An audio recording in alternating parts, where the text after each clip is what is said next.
I expected a bit more from a nearly 600 horsepower AMG sedan, but this electrified AMG E-Class is quick, comfortable, and quiet. The new Mercedes-Benz E-Class is a masterclass in refinement. It offers sleek lines, a smooth ride, and buttery engines, especially the straight sixes. I was expecting more of the same from the current top variant, the E53, just with way more power. Yes, it's quick and clever with its plug-in hybrid powertrain, but it doesn't punch you in the stomach and make your ears ring like I thought a proper, unhinged AMG should. The last gas-powered E63 I drove certainly did. You look at its flared wheel arches filled by aggressive black wheels, and you think, oh my, this thing is going to rearrange my internal organs. But it stops short of doing that. It's not all that different than the four-cylinder E400e hybrid, just faster and with far more aggressive styling. The E53 is a 585 horsepower plug-in hybrid sedan that combines a 3-liter turbocharged straight-six engine from the E450 with an electric motor, feeding its power to all four wheels. It's the top end of the E-Class lineup for now,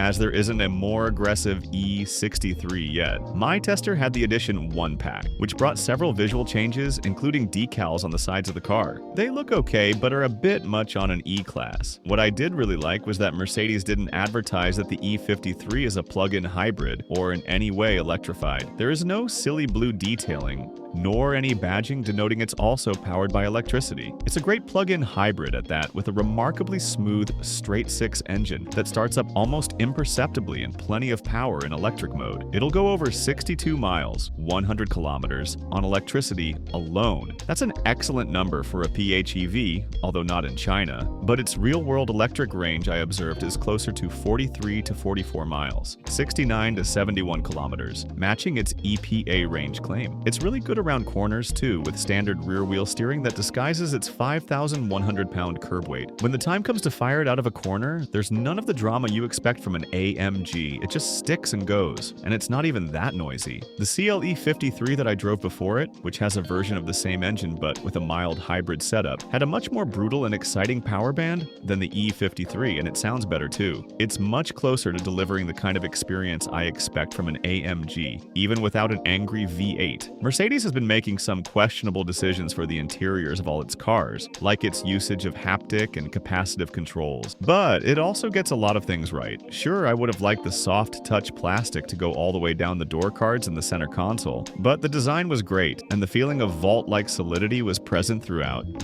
My well-equipped tester had the optional bucket seats. Don't skip them, as the standard seats are better suited for appointments, not apexes. The steering wheel, which had suede grips, is absolutely fantastic to hold. It's the kind of sporty wheel that makes you want to downshift for the heck of it, just to revel in the burble of the exhaust. And even though I usually complain about touch controls on helm, Mercedes' are the best I've tried of this kind, and they just seem to work really well. Not better than physical buttons, but close. The third screen in front of the passenger is pretty pointless though. I know this is a trend originating in China that is now sweeping the car industry, but I just don't get the need for a third screen when the central one is well within the passenger's reach and line of sight, and it offers all the functionality they would need. The center screen in the E-Class is one of the best I've ever used. Mercedes is definitely onto something with having the central touchscreen placed at such an angle. Since you can use it while resting your elbow on the armrest, touching the screen precisely is much easier than in other cars where it's placed vertically and higher up on the dash, and your arm is dangling in mid-air as you try to adjust the climate control. Unfortunately, Mercedes is moving away from this design with its future models, which will be a step back in ergonomics. The layout in the new CLA is a sign of things to come. Overall, the interior of the E53 looked and felt pretty special, especially with the strong yellow accents throughout the cabin, including on the seats, the seat belts, and on the dashboard in my first edition tester. With the scratchier plastics lower down in the cabin, it doesn't quite feel like a vehicle costing almost 120,000 euros as tested, but it's undeniably more special in AMG trim. In the US, a base E53 costs around $89,000, and a similarly spec'd example would cost around $120,000. Scanning over the spec sheet and seeing it has 585 horsepower and a peak torque rating of 553 pound-feet, 750 newton-meters. I was expecting the E53 to light my pants on fire with its performance, but it doesn't. That's partly because it's quite a heavy car, and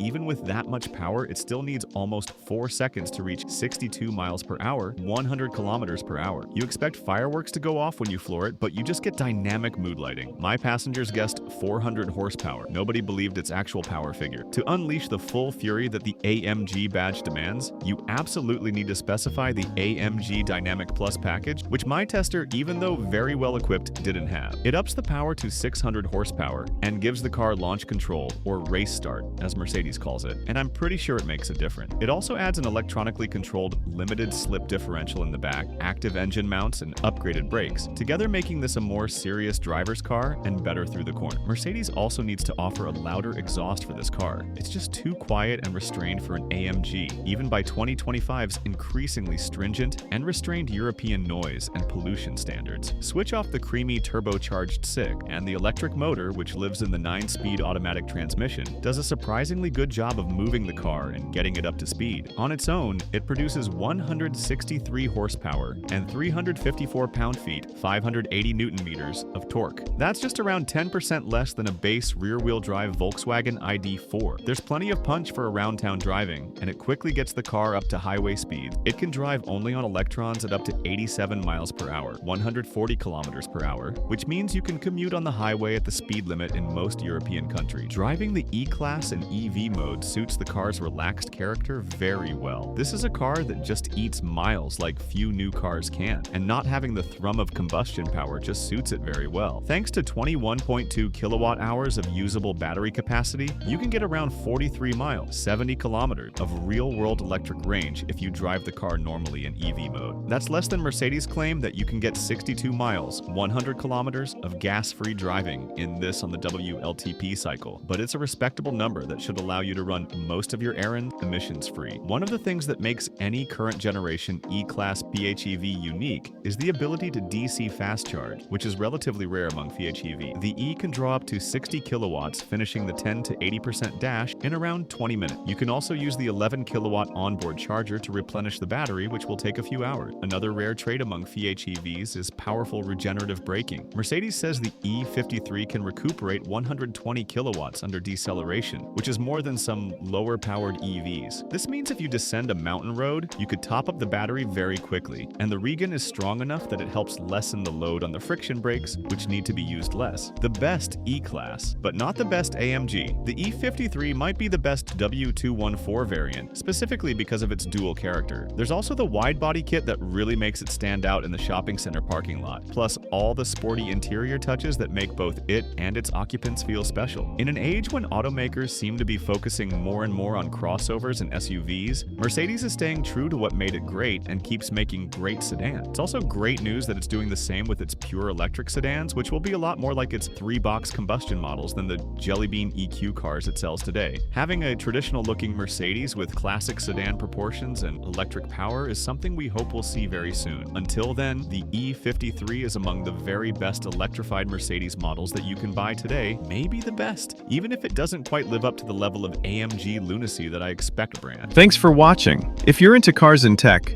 don't forget to like, subscribe, and share. Stay tuned for more awesome content coming your way.